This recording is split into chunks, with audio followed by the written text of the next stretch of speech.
vous m'aviez aussi demandé de vous faire un retour quand j'aurai reçu mon Starlink. Alors Starlink, pour ceux qui ne connaissent pas, c'est l'internet par satellite, tu sais, le truc de Elon Musk, tu vois, le truc du patron de Tesla.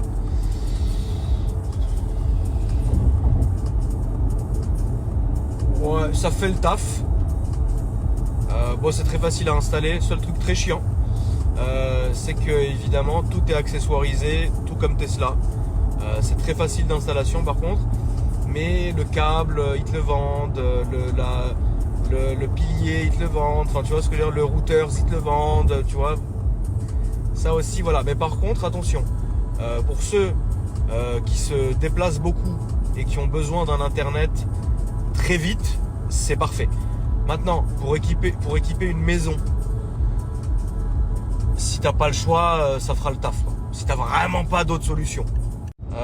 Le matériel en lui-même coûte cher. L'abonnement pas trop, parce que je crois qu'on est à 40 balles par mois, un truc comme ça, si je dis pas de conneries encore une fois.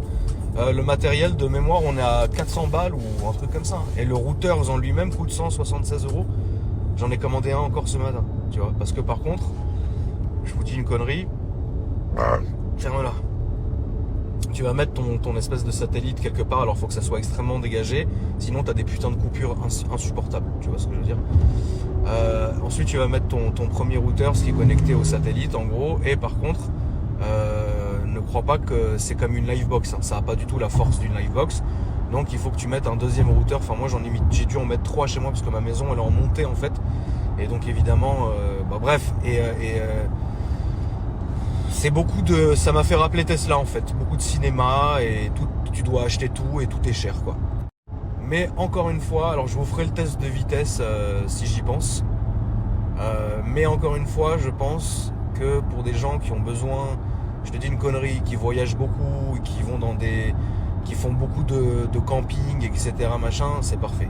Franchement c'est parfait. Pour des gens par exemple qui vont dans une maison qui n'a pas internet, c'est un internet d'appoint qui marche très bien, attention, hein. Le tout c'est vraiment de mettre le truc dans un endroit dégagé, donc sur un toit ou ce que tu veux.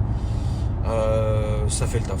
Maintenant pour une maison déjà équipée, ça te fait un deuxième internet si tu veux, et oui ça va couvrir là où la Livebox n'a pas couvert quoi.